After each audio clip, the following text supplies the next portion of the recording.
En nuestra entrevista de hoy tenemos a un invitado extraordinario, un excelente líder, hombre de familia, visionario, fiel a los valores y un empresario que trabaja día a día para el buen desarrollo de Guatemala.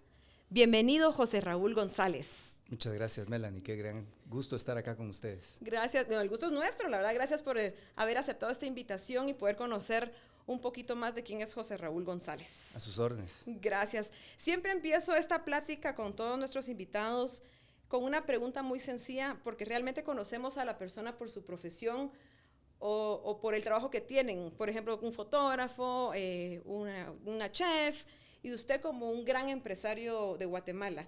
Pero quiero saber o que nos cuente un poquito quién es José Raúl González como hombre, como persona. Bueno, soy el hijo de un periodista y el hijo de una secretaria comercial, de cuyo matrimonio nacimos 3. Ay, familión. Nació mi hermana Margarita, mi hermana Carolina y yo. Yo soy el Benjamín. A mí me gusta decir que soy hermano de Grisela Anastasia porque soy la Cenicienta. Ay. Y bromeo mucho con eso porque tuve la suerte de tener muchas madres en mi formación, ¿verdad? Tuve a mi madre, tuve a mi abuela, tuve a mis 2 hermanas, tuve a mi nana. Y entonces de ahí me dio consentido estaba. Consentidísimo, pero además me dio la oportunidad de valorar enormemente el papel de la mujer en el hogar. Y eso me ha sensibilizado mucho respecto al respeto que yo le tengo al rol de las damas y de los caballeros, y cómo eso es un rol hermosamente complementario y no adversarial como se quiere poner hoy en día. Entonces nací de ese matrimonio y aprendí de mi padre una ética de trabajo extraordinaria y de mi madre una férrea disciplina en la educación y en los estudios. Y creo que fue una combinación que me ha marcado para toda la vida, porque creo que esas 2 cualidades me permitieron a mí poder ir poco a poco asumiendo cada vez mayores responsabilidades. Y entonces, debido a esa buena combinación y a la fe que tenían mis padres en la educación, tanto para mis hermanas como para mí, pues creo que formaron un capital humano y unos hábitos que permanecen conmigo toda la vida y que me han hecho la persona que terminé siendo. Ay, me encanta, qué linda descripción, la verdad lo felicito. Bueno, faltó hablarle de mi esposa, eso podemos hablar más tarde, porque esa es la 6ª mujer en mi vida. Y una de las más importantes, ¿no? Y la séptima que es mi hija. La séptima también. Déme tiempo. Vamos a tocar ese punto, porque claro. tengo una pregunta ahí sobre, ahí lo voy a decir después mejor, pero sí. Pero me encanta la descripción, de verdad. Que creo que sus padres se sintieron, no sé si aún... No, ya los perdí a ambos, pero estoy seguro que se sienten, sí, se sienten muy orgullosos de usted, de los logros que ha tenido y del ejemplo, como le dije antes de empezar esta plática, que es para sus hijos y para toda Guatemala. Así que muchas felicitaciones. Entiendo que usted se graduó de la universidad como administrador de empresas y luego se metió a las empresas y todo, pero cuando usted era joven, adolescente, niño, ¿ese era su sueño? Bueno, yo no sabía, en realidad era un joven como todo adolescente que en realidad no tiene mucha conciencia de qué es lo que debería hacer, pero por el ejemplo de mi padre, yo quería ser periodista. Me encantaba lo que mi padre hacía, me encantaba acompañarlo al diario El Imparcial, donde él trabajó toda su vida, entrar al cuarto oscuro, revelar las fotos. Su profesión es reportero gráfico, y entonces yo entraba a ese cuarto oscuro a ver cómo ese olor de los químicos lo tengo tan presente en mis sentidos, y ver esas imágenes cómo venían apareciendo en los químicos en blanco y negro, por supuesto, con una lucecita roja, e imaginarme qué es lo que él estaba haciendo cuando sacaba el rollo a oscuras en el cuarto y todo.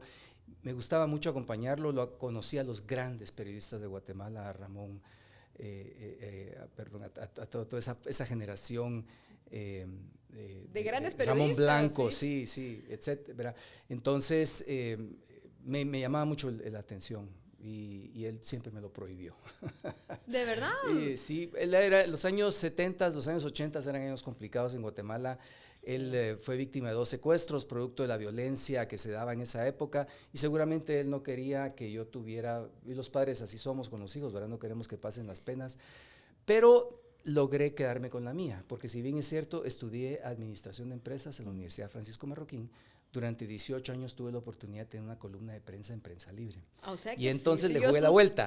le jugué un poquito la vuelta y en realidad todos nosotros como familia le jugamos un poquito la vuelta porque mi hermana Carolina terminó siendo decana de la Facultad de Periodismo de la Universidad del Istmo y entonces esa tinta que nosotros olimos, esa vida de periodista conociendo a todos, toda esa generación, Isidoro Zarco, entre ellos, fundador de Prensa Libre, Álvaro Contreras Vélez, mi padrino, fundador de Prensa Libre, y ya se me vendrán los nombres de los otros grandes periodistas, pudimos, felizmente siento yo, combinar sin causar la preocupación en mi padre, que era dedicarme al 100% en esa profesión tan hermosa que tanta falta hace en el mundo.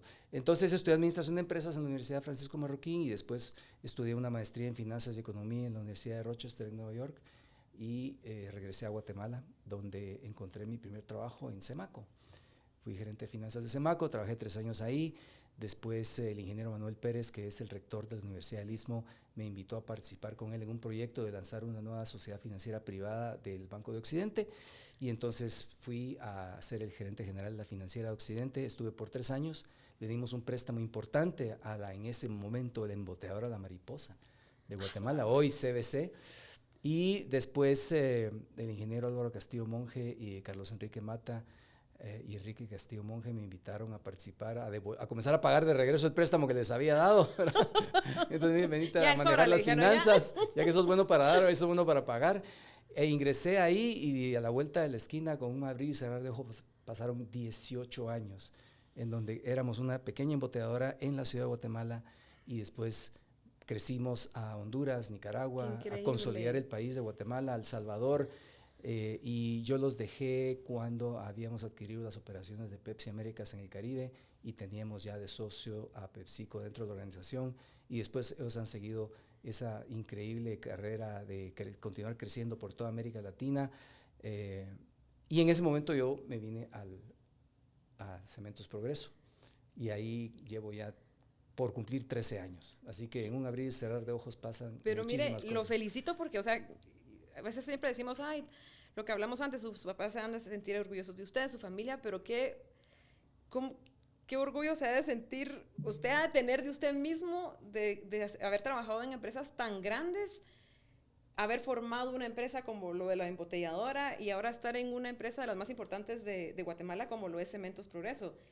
Pero usted ha encontrado obstáculos que usted en un momento pensó, no lo voy a lograr. Sí, es un sentimiento quizá de satisfacción y de enorme agradecimiento con Dios por haberme puesto las oportunidades en el camino y quizá el mérito más importante es que yo tuve la suerte de aprovechar esas oportunidades y entendiendo por suerte como la combinación entre la oportunidad y la preparación. Porque uno, si no compra tickets de la lotería, pues nunca se la va a sacar, ¿verdad? La clásica que dice, yo jamás me gano nada. Pues ay, es que ojalá me gane la lotería. cada cuánto compras números, no, nunca. Bueno, es que así no te vas a sacar nunca.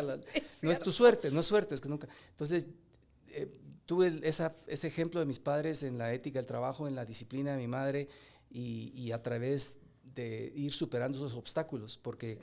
No son los grandes obstáculos los que representan el problema, son los pequeños obstáculos de todos los días los que lo bajan a uno de la motocicleta. Cuando uno logra, y es una pregunta que me han hecho muchas veces en el sentido de que usted algún día soñó llegar a donde está, yo le dije, sinceramente no. Sinceramente lo que yo quería era sacar el trabajo que tenía que sacarlo en el momento que tenía que hacerlo de la mejor forma posible para poder ganar un examen con 95, con 100, y entonces que mi profesor se diera cuenta de mí y dijera qué buen patojo, qué pilas, y después sacar buenas notas en la universidad, ¿verdad? Y un buen promedio en la universidad y graduarse con honores de la universidad, y eso me permitió que mis profesores de la universidad después me ofrecieran trabajo. Y después en el trabajo poder sacar adelante las cosas que haya que sacar. Recuerdo en el tiempo de Semaco, nosotros teníamos que hacer la construcción del centro comercial Peri Roosevelt, que era imposible de hacerlo porque teníamos control de tipos de interés, etcétera, y entonces no había liquidez para los préstamos, pero logramos hacer, y después otros obstáculos como arrancar la financiera de Occidente, pero son pequeñas cosas que cuando uno se pone a pensarlo en términos de interés compuesto, y que nuestro patrocinador es Banco Industrial, ¿verdad? El interés compuesto, por ejemplo, al 1% por año, usted duplica sus ahorros en 70 años. Si lo hace al 15%, lo duplica en 7 años. Entonces, no es cada uno de los esfuerzos, sino la suma compuesta de los esfuerzos individuales los que literalmente me permitieron tener la responsabilidad que tengo ahora, que yo creo que es la responsabilidad más alta que voy a llegar a tener en mi carrera profesional. Entonces sí fueron, no sé, cientos, miles de obstáculos, pero como todo en la vida es más la perseverancia que la inteligencia, ¿verdad? Es más el esfuerzo constante, permanente, lo que logra superar todos los obstáculos. Y por eso yo no lo visualizo en términos de grandes obstáculos, sino son los pequeños obstáculos los que le meten sacadilla a uno y lo desvían a uno de esa ruta de crecimiento. O que a veces uno mismo esos pequeños obstáculos los convierte en un obstáculo que tal vez es pequeñito.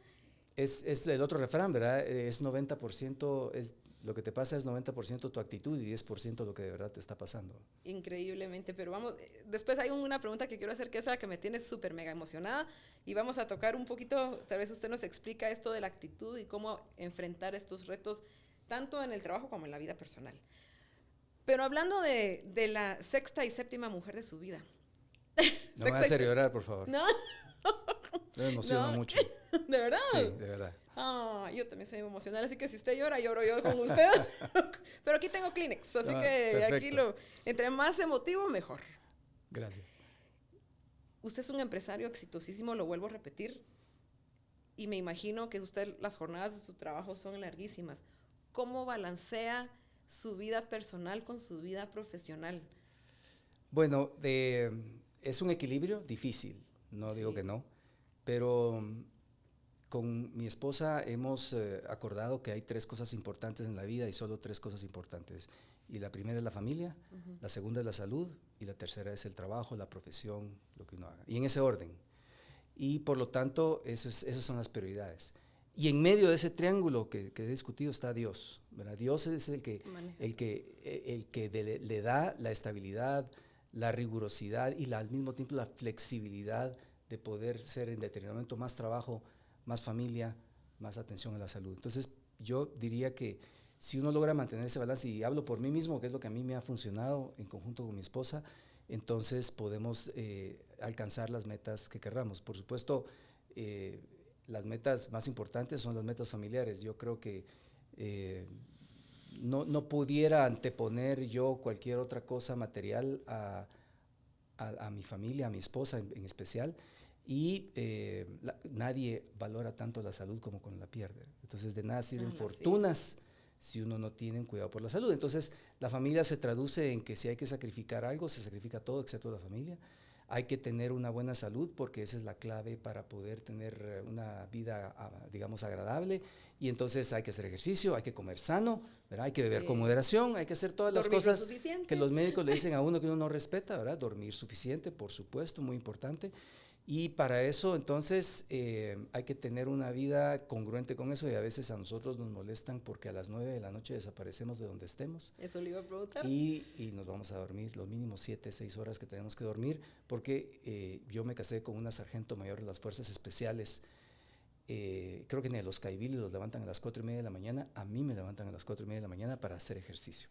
Y entonces logramos poder tener esa combinación del segundo aspecto más importante. Y en el trabajo sabemos que es importante porque nos ayuda económicamente y queremos tener una vida en la que le podemos dar muchas oportunidades a nuestros hijos, y el dinero no es la felicidad, pero como ayuda.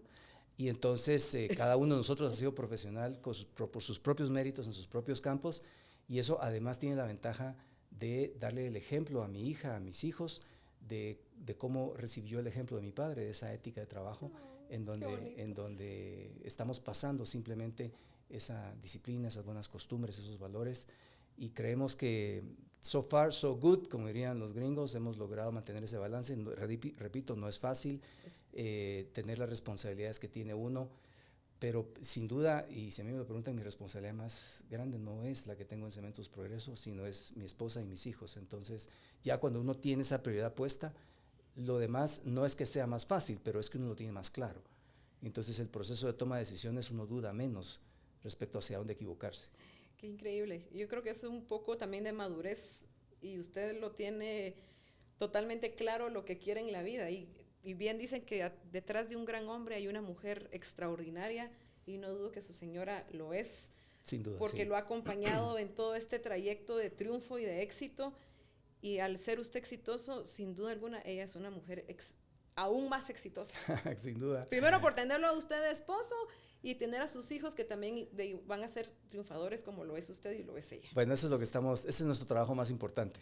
Ay. Cuesta a veces porque, lógicamente, como usted dice, la madurez es un diferenciador muy valioso a la hora de tomar decisiones, y entonces estamos tratando de que en este tema de liderazgo familiar y de liderazgo a nivel de las empresas, las personas como los niños nunca hacen lo que los padres les dicen, sino siempre hacen lo que los padres hacen. Exacto. Entonces uno tiene que liderar adentro y afuera de la familia con el ejemplo, y por eso para nosotros es súper importante que nuestros hijos estaban desayunando, porque ya se fueron algunos, estaban desayunando esperando el bus, y nosotros estábamos entrando al gimnasio a las 6 de la mañana, por ejemplo. Y entonces ellos veían que poníamos nuestras acciones donde poníamos nuestras palabras, y ese triángulo de familia, salud y trabajo, en el caso de ellos era estudios, se podía demostrar que lo cumplíamos nosotros y teníamos la autoridad moral de pedírselos a ellos. Y usted tocó un punto del celular que a las 9 de la noche o deja de trabajar para irse a dormir. ¿Sí tiene esa costumbre o esa rutina? Mira, no es tan difícil. Yo a las 9 de la noche no funciono. Pero yo siento que ahora es como un apego que las personas tienen o tenemos, porque tampoco voy a decir que yo soy santa la devoción de nadie, de estar con el teléfono y... No, ya, por supuesto, hay muchas tentaciones y uno no puede ser 100% perfecto, y sí, a veces uno se queda con el teléfono a la tarde, pero se queda baboseando en otras cosas, no en cosas de trabajo. Y entonces yo tengo unos podcasts que me gustan escuchar, y yo me duermo escuchando los podcasts porque eso me permite a mí dejar de pensar en los trabajos del día a día. El problema cuando uno se duerme es que está pensando, mañana tengo que hacer, mañana tengo que hacer, mañana tengo que hacer. Y a veces uno ni duerme de estar pensando. Exactamente. Entonces, en mi época decían, mire, escriba lo que tiene que hacer, porque así usted se lo pasa el problema al papel y el papel se queda, se puede dormir. Yo he descubierto que ahora me pongo a escuchar mis podcasts y me pongo a pensar en lo que dicen los podcasts, sobre todo unos de muy buenas meditaciones, y ya dejo de pensar en mis trabajos que tengo que hacer mañana, me concentro en eso y me quedo dormido de cansancio. Qué interesante. Y que de verdad, como le digo, yo sí creo que es una madurez que uno debe tener para lograr todas estas cosas. Y ahora quiero tocar el punto que yo estoy súper mega emocionada de platicar con usted. Ahí va a ver. Voy a leerlo aquí. Awards of Happiness. Sí. Mire, yo lo leí, pero yo creo que usted me cuente. Yo lo leí y me emocioné muchísimo. Y solo quiero contar un poquito de esto, porque yo siempre he creído que el ambiente laboral es sumamente importante para que uno haga un mejor trabajo. Pero le cedo a usted la palabra para que nos cuente qué es Award of Happiness, que usted se lo otorgaron, qué orgullo, felicidades, y cómo logró que le dieran este premio. Bueno, no fui solo yo. En primer lugar, fui yo y un grupo de empresarios centroamericanos, que esta institución que se llama Award of Happiness, en conjunto con el Instituto Centroamericano de Administración de Empresas, INCAE, eligieron a diferentes empresarios de la región para darles este reconocimiento que tiene que ver con la forma como ellos conducen su liderazgo en sus respectivas empresas. Y celebran sobre todo el hecho de poder tener un liderazgo que inspire y que transpire, digamos, felicidad y una actitud positiva hacia la vida en medio de la vida diaria, ¿no? Que no todo también es positivo, vemos que hay muchos problemas, muchas malas noticias en el mundo, etcétera. Y entonces tuve la suerte de que ellos notaran mi trabajo en Cementos Progreso y me eligieran como uno de todos esos ejecutivos. Estoy en muy buena compañía, me siento muy honrado de poder ser contado dentro de tantos personajes centroamericanos de mucha más grande trayectoria que yo, y lo recibo con una gran humildad y con un enorme compromiso, porque yo estoy donde estoy porque la gente que me apoya en mi equipo y en mi empresa me permite simplemente ser el vocero de los méritos que ellos y de los logros que ellos consiguen. Yo estoy en la punta de la lanza y es meramente circunstancial. Estoy seguro que con o sin mí ellos podrían lograr lo que se propongan, porque son en sí mismos grandes líderes. Yo les llamo líderes progreso. Y también ha sido producto de la suerte que he tenido de trabajar en empresas con grandes líderes, ¿verdad? Mario Natucios en Cemaco fue mi primer jefe y fue como un segundo padre para mí en cuanto a yo lo veía a él y veía a mi padre reflejado en su ética de trabajo con su esposa, con Dina, que también era una extraordinaria ejecutiva, y me inspiraron mucho en mi propio matrimonio porque yo veía cómo ellos se complementaban y sacaban adelante un proyecto empresarial extraordinario como lo es Cemaco. Lo mismo en la Financiera Occidente conocí a grandes ejecutivas que dentro de esa figura que tiene la mujer en mí me inspiraron también y generaron un enorme respeto. Y por supuesto, cuando pasé 18 años en CBC, tenía otros líderes extraordinarios: Carlos Enrique Mata, Luis Miguel Castillo, Carlos Enrique Monge, que en paz descanse, Álvaro Castillo Monge, Castillo, Enrique Castillo Monge, perdón, y su hermano Álvaro. O sea, tengo la suerte de haber podido ser liderado cuando me tocó a mí estar como gerente financiero por extraordinarias personas. Fueron sus fueron mis ejemplos, mentores, fueron mis ejemplos, junto con mis padres, con mis hermanas, con mi esposa. Y entonces digamos, sería una vergüenza casi que después de haber mamado tanto conocimiento y tanta cosa buena de todas esas personas, yo hubiera salido torcido. Entonces yo les reconozco a ellos y les agradezco a ellos todo lo que sin saber o sabiéndolo, con intención o sin intención.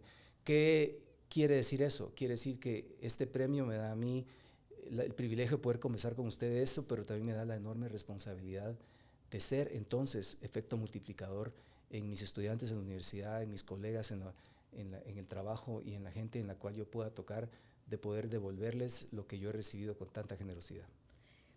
Pero yo estoy sorprendida porque no cualquiera puede ganarse este premio. Eso quiere decir que usted tiene un equipo de trabajo que tiene un sentido de pertenencia muy grande con la empresa con la que están trabajando. ¿Cómo logra tener esa...? O sea, yo sé que Cementos Progreso tienen, no sé, me imagino que miles de trabajadores. ¿Cómo logra esa conexión con ellos y que ellos puedan decir, él es nuestro jefe, él es...? Yo tengo la gran ventaja de que el clima laboral que existe hoy en día en Cementos Progreso no lo inventé yo, lo inventó nuestro fundador Carlos Federico Novela hace 123 años. La familia Novela lo ha preservado como uno de los activos más importantes en su cultura empresarial y quizá el mérito que yo he tenido es como cuando recibe el entrenador al equipo campeón y lo mantiene campeón, ¿verdad? No lo va a hacer caer a último lugar y en el descenso, ¿verdad? Entonces, quizá ese es mi mérito porque mucho de lo que existe hoy en Progreso yo lo recibí hace 13 años y mi función no solo es preservarlo, es mejorarlo y es prepararme para heredárselo a la siguiente persona que ocupe mi posición. Entonces, mucho ya estaba hecho y lógicamente yo espero que esto no lo esté escuchando ningún miembro de la Junta Directiva de Progreso, porque cuando a mí me nombraron como CEO de Progreso, yo siempre tuve la duda de por qué me escogieron a mí. Ellos habían hecho una selección entre muchas otras personas, de candidatos, sí, extranjeros, locales, no sé qué, y entonces me confirmaron a mí en el puesto que yo estaba desempeñando en ese momento de manera interina.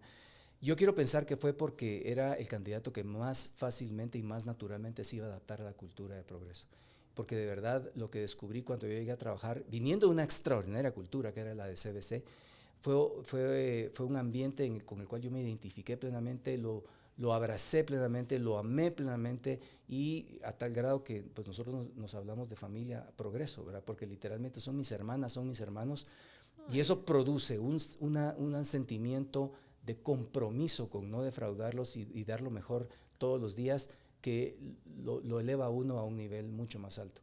Entonces, de nuevo, yo lo encontré, pero lo cultivo, lo respeto, lo amo y trato de mejorarlo cada día con el ejemplo, ¿verdad? Pero con una manera muy espontánea, muy natural, muy auténtica, porque uno verdaderamente cuando entra en ese ambiente, uno se siente inspirado. Es un ambiente de mucha familiaridad, de mucha camaradería, pero también de mucho compromiso con lograr las metas que nos proponemos. Y entonces, de nuevo, gracias por el reconocimiento, pero uno hace lo que le gusta y encima de todo le pagan por ello, ¿verdad? Es maravilloso. Sí, esa es otra cosa que quiero platicar con usted, pero mire, lo felicito, yo hasta emocionada estoy, me voy a ir a trabajar ahí con usted, no son mentiras, es mentira. Pero gracias. Ahí le mando el currículum, no son mentiras, estoy jugando. No cualquiera es líder, hay que aclarar. ¿Cuál es la diferencia entre un jefe y un líder? Mire, qué buena pregunta me hace porque precisamente habrá sido 15 días, tal vez John Maxwell estuvo en Guatemala y tiene una academia de liderazgo extraordinaria, me encantan sus libros y los recomiendo para cualquiera que nos esté escuchando, leer los libros de liderazgo de John Maxwell. Y parafraseándolo más o menos, él habla de un jefe, es el que manda y el líder es el que inspira. Entonces el jefe recibe la autoridad del cargo que ostenta, ¿verdad? Yo soy el CEO de Progreso, a mí me tienen que hacer caso porque me tienen que hacer caso. Pero si me van a hacer caso, me van a hacer caso hasta donde ellos quieran hacerme caso. Y a partir de ese momento se acabó la autoridad del jefe como jefe y tiene que comenzar a trabajar el líder para poder llevar al colaborador, al compañero, más allá de donde él quiera ir. Y para eso hay que inspirarlo. Y entonces uno tiene que poder encontrar esa diferencia y esa fuente de inspiración.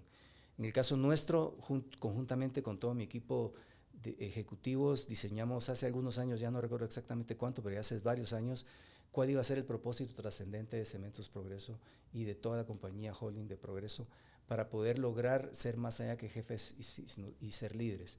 Y entonces definimos que para nosotros lo que nos iba a levantar todas las mañanas era construir juntos el país donde todos queremos vivir. Y entonces lo que hacemos es justamente, si está conforme con nuestro propósito, lo hacemos, y si no, lo hacemos. Y para nosotros ese propósito quiere decir que no solo estamos vendiendo cemento, agregados, materiales de construcción, cal, sino que literalmente tenemos que ir más allá en nuestras actitudes y en nuestras competencias para poder catalizar esa energía en construir un mejor país donde estemos.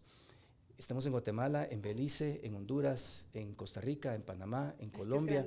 No importa dónde estemos, porque, y tuvimos un debate si deberíamos de poner, ahora que estamos en 7 países, en la región donde queremos vivir.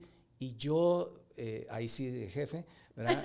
Yo de jefe veté la palabra región, porque yo me identifico mucho, como le decía, con la meta inmediata. Si lo que tenemos que lograr es la meta inmediata, es sacar 100 en ese examen, es sacar adelante esa tarea tan difícil y sacarla bien. Y entonces lo que inspire a mis colaboradores de Costa Rica es construir el país donde ellos viven, donde estoy seguro que quieren vivir sus hijos, sus nietos. Construir una región para mí es un concepto demasiado abstracto, demasiado generalista, y un tico quiere hacer Costa Rica grande. Un guatemalteco queremos construir nuestro país como donde todos queremos vivir y que la gente no siga emigrando. Pero cada uno en su ranchito, ¿verdad? Y entonces me parecía que la frase construir el país donde todos queremos vivir nos hacía más locales y nos ponía más accesible e inmediatamente alcanzable la meta de construir el país. Y entonces, it's good to be the king, y quité la palabra región y puse la palabra país. Entonces, de esa manera queremos inspirar a nuestra gente, de esa manera queremos que ellos inspiren a sus colaboradores también, y poder entonces trascender, que es al final de cuentas lo que ha hecho grande a Progreso. Progreso ha trascendido por 123 años porque ha sido un líder en el campo económico, sí, porque tenemos buenos resultados, pero también en el campo social y especialmente en el campo medioambiental. Y eso nos ha permitido tener la licencia social para seguir operando en todos los países donde estamos. Pues lo felicito de verdad, José Raúl, qué interesante, qué emoción, la verdad, platicar con usted y conocer a un líder como Gracias. usted. Es de gran inspiración. Hay una pregunta que quiero hacerle, que últimamente yo la he tenido en mi cabeza porque no sé si yo la he encontrado para mí. Pero quiero preguntarle, y yo estoy segura que me va a contestar positivamente, ¿usted encontró el propósito de su vida? Sí. Me costó encontrarlo porque, digamos, el propósito en la vida, devolviendo lo que usted dijo, la madurez. La madurez le va a uno dando digamos, un sentido más conciso del propósito de la vida. Y cuanto más conciso y más concreto sea, es mucho más fácil. Para mí, mi propósito en la vida es ser ejemplo. Ser ejemplo para todas las personas con las que me relacione. Particularmente ahorita me tiene más angustiado ser un buen ejemplo para mis hijos, lógicamente, ¿verdad?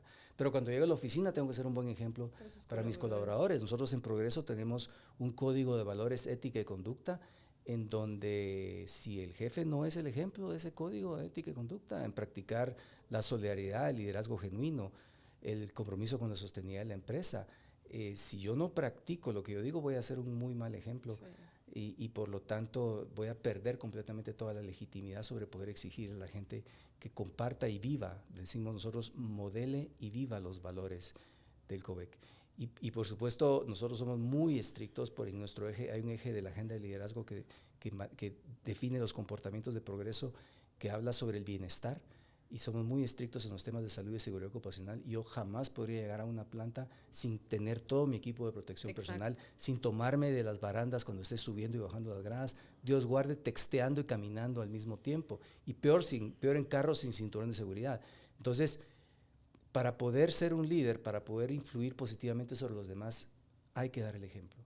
Y entonces mi propósito es ser un buen ejemplo para mis hijos, ser un buen ejemplo para mi esposa, ser un buen ejemplo para mis colaboradores, ser un buen ejemplo para mis conciudadanos. Y si me muero siendo un buen ejemplo, para mí que pongan en mi tumba fue buen ejemplo y con eso me daré por bien servido en esta vida. Ay, y por eso es que es un gran líder. Es un gran ejemplo y por eso es que es un Gracias. gran líder. ¿Qué es el éxito para usted? El éxito. Bueno, si tuviera que definir qué es el éxito, le diría yo que es estar en paz. Para mí estar en paz, si estoy en paz, si me duermo a los 30 segundos de haber cerrado los ojos ese día, estoy en paz. Y estar en paz para mí es lo más importante, estar en paz con Dios, estar en paz con mi esposa, con mi familia, conmigo mismo, satisfecho de que lo que estoy haciendo está en línea con mi propósito, está en línea con mis valores, y por supuesto eso no quiere decir que yo vaya a ser un monje Shaolin, que voy a vivir en una... No, pues cada quien haga lo que quiera, ¿no? Al final de cuentas, si para esa persona eso es la paz, este es el éxito, bienvenido. Pero no hay que confundir, digamos, el éxito generalmente se mide en términos de éxito económico. Sí. Y de nuevo, yo no me peleo para nada con la riqueza, pero si tuviera que tener éxito económico a cambio de sacrificar a mi familia, por ejemplo, no estaría en paz. Y entonces, ¿para qué uno quiere tanto dinero? Decía la Madre Teresa, la mayor pobreza es la soledad, ¿verdad? Entonces yo con mi gran cuenta de cheques en el banco, pero sin familia, ¿Para qué? ¿para qué? ¿Verdad? Entonces, ¿y cuánto de eso me voy a llevar yo al más allá? ¿Verdad? Así le dijo al Señor, insensato, esta noche pediré tu alma, ¿verdad? Después de estar tranquilo, tengo mis graneros llenos, mis vacas gordas y todo, pues esta noche pediré tu alma.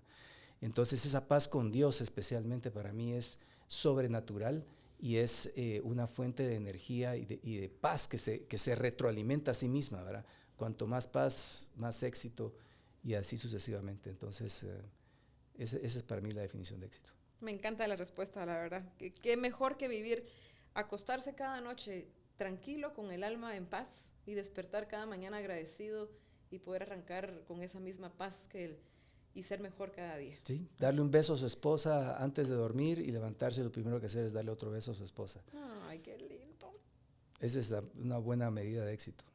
Creo que es la mejor. Creo que es la mejor. ¿Cómo mantiene la creatividad e innovación en su empresa? Bueno, yo le diría que la forma más eficaz tal vez de mantener la creatividad y la innovación es celebrando el fracaso. Porque en Guatemala nosotros tendemos a asociar el fracaso con vergüenza y con algo de alguna manera peyorativa, ¿verdad? Ese tipo es un fracasado porque quebró, es un fracasado, es un perdedor, exactamente. Mientras que en otras culturas el fracaso es un motivo de aprendizaje, es un motivo no para olvidarse de la actividad empresarial, lo que sea que uno haga, sino es para levantarse, sacudirse el polvo y seguir adelante. Los grandes empresarios estadounidenses y los que celebramos hoy en día, todos tuvieron sus fracasos, quebraron, por muy bien que, digamos, hasta el mismo Steve Jobs lo echaron de su propia compañía. Qué fracaso más grande, pero regresó. Se levantó y con más ganas. Entonces, en Guatemala nosotros tenemos que aprender a ver el fracaso como una fuente de aprendizaje en la cual nosotros, lejos de condenarla, sepamos celebrarla y decir, ¿qué fue lo que aprendiste? Porque dichoso que fracasaste porque aprendiste. Yo siempre le decía a mis hijos, mi hijo Javier es un jugador de fútbol extraordinario y estaba tan apasionado que él salía llorando del partido cuando perdían, ¿verdad? Y yo le decía, me gusta que salgas llorando, porque estés sufriendo. El carácter se forja en la derrota, no en la victoria. Sí. Entonces, prefiero que salgas llorando de un partido en el que sabes que pudiste haber dado más, haber ganado por goleada jugando de manera mediocre.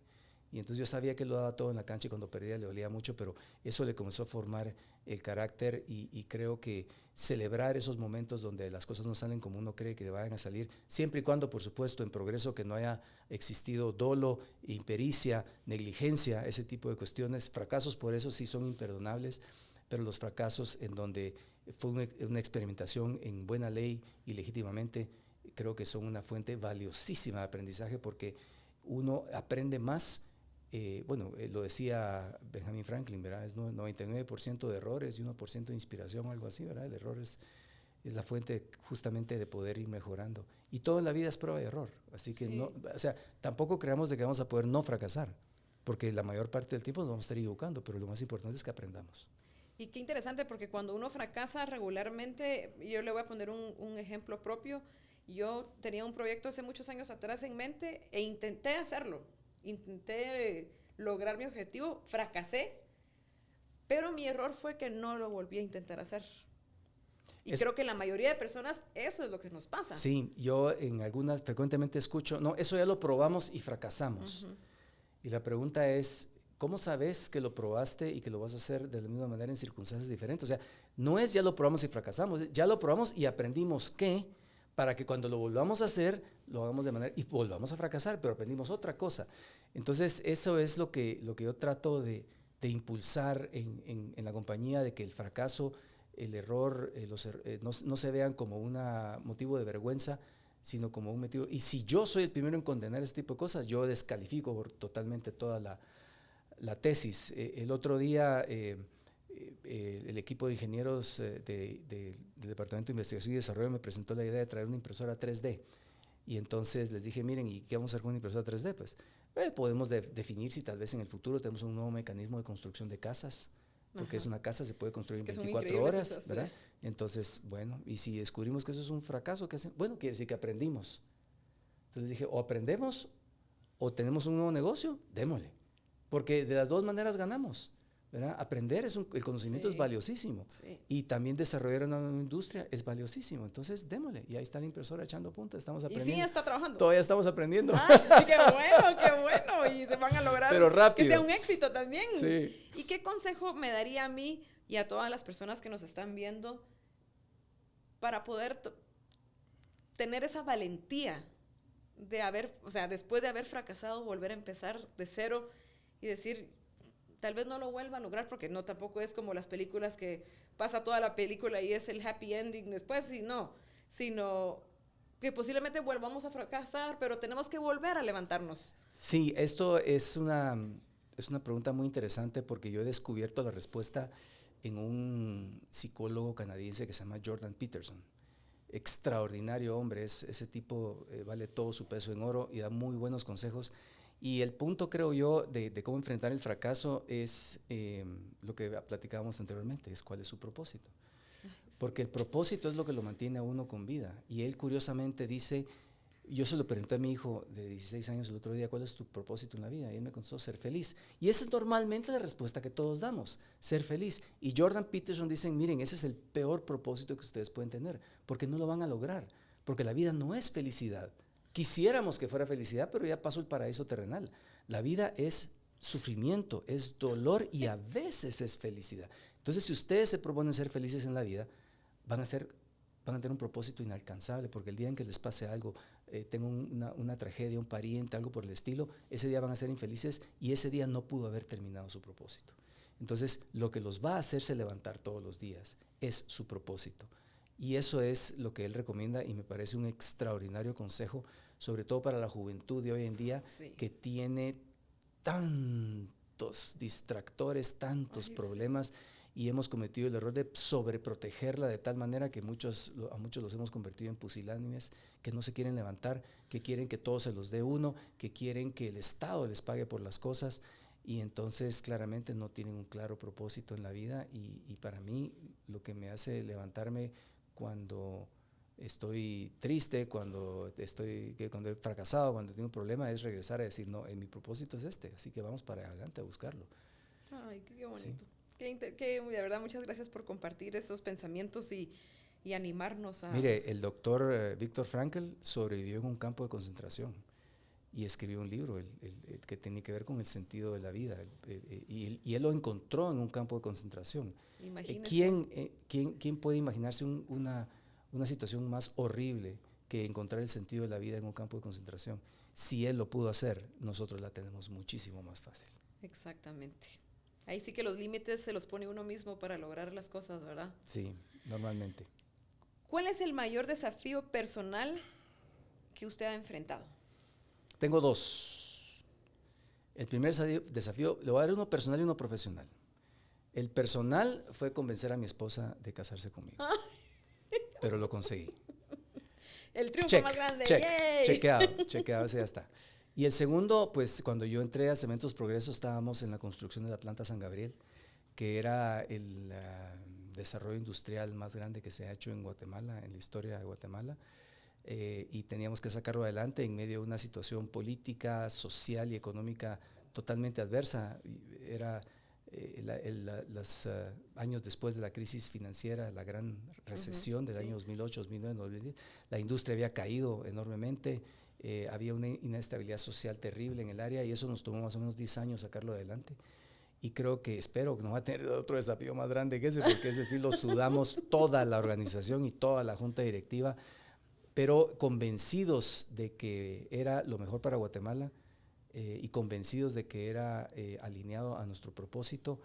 Todos pasamos por lo que Winston Churchill diría, la sangre, el sudor y las lágrimas de sacar adelante ese proyecto y funciona, gracias a Dios hoy está funcionando, pero lo más satisfactorio para mí de ese reto profesional es que cumplimos las promesas que dijimos, y dijimos que íbamos a llevar desarrollo económico y social al área, dijimos que íbamos a dar educación y capacitación para la mujer, y todo lo hemos cumplido y nos falta mucho por hacer porque obviamente no se puede cambiar una realidad de la noche a la mañana, pero ahora exportamos flores en San Juan Zacatepec, exportamos el café de las comunidades, ahora estamos cultivando otros vegetales que les dan mejores ingresos, las mujeres están capacitadas, las mujeres tienen autoestima, los chicos están estudiando en el Colegio Enrique Nobel Alvarado, la próxima generación se está preparando. Es que ustedes piensan en todo, o sea, no solo en... Tratamos de darle sostenibilidad, esa triple fórmula de la sostenibilidad económica, sostenibilidad social y sostenibilidad medioambiental. Hemos sembrado más de 600,000 árboles en el área, un área que estaba siendo deforestada porque la estaban cortando para leña, y quién no los va a culpar si necesitan cocinar sus alimentos. Ha habido muchas cosas muy hermosas que han ocurrido en la región y entonces, a pesar de que fue un proyecto que representó el reto más difícil de mi vida, con un gran equipo de gente que tuvimos en ese momento, con una fe enorme en Guatemala, pues ahí está, orgullosamente operando y promoviendo el desarrollo económico y social de Guatemala. Ay, qué increíble. Excelente. Ahora vamos a pasar a un segmento que se llama Preguntón. Uy. Son preguntas no tanto como empresario, sino como José Raúl. Okay. Puede contestar con una palabra si usted quiere, o puede extenderse un poquito, pero lo ideal es así como cortito. Breve. Ajá. Muy bien. ¿Listo? Soy obediente. Son poquitas preguntas. La primera. ¿Quién o qué es su mayor inspiración para continuar siendo el hombre exitoso que es? Mi esposa. ¿Cómo le gustaría ser recordado? Como un buen ejemplo. Y lo dijo durante nuestra plática. ¿Con qué personaje de la vida real o de ficción se tomaría un café para hablar de la vida? Sin duda me tomaría un café con don Carlos Federico Novela y le preguntaría a don Carlos cómo vamos y qué consejos me da. ¿Qué le diría a José Raúl adolescente? Estudia más. ¿Qué le falta por hacer a José Raúl? Me falta escribir un libro. Dicen que todo hombre debe tener un hijo, sembrar un árbol y escribir un libro. Y me falta escribir el libro. Muy bien, y seguro lo va a lograr. Espero que sí. Yo hasta vi una conferencia que dio de TEDx. Sí. Pero viene en inglés. Sí. Lo felicito. Gracias. ¿Cuáles son los 3 aprendizajes de vida que ha tenido hasta este momento? Bueno, los 3 que le decía, que lo más importante en la vida es su familia, cuidar de su salud y tener una carrera profesional que sea satisfactoria y que deje un legado, que pueda continuar lo que usted recibió de los mentores que tuvo. José Raúl, estoy encantada con esta plática. No sentí el tiempo. ¿Ya pasó? Ya pasó el tiempo, increíblemente. Sí, tiene una vida interesante, profesional, es un hombre exitoso, es un ejemplo, una inspiración. En lo personal, sé que para muchas personas que nos van a ver, usted es una motivación, de verdad. Muchas gracias. Es un ejemplo.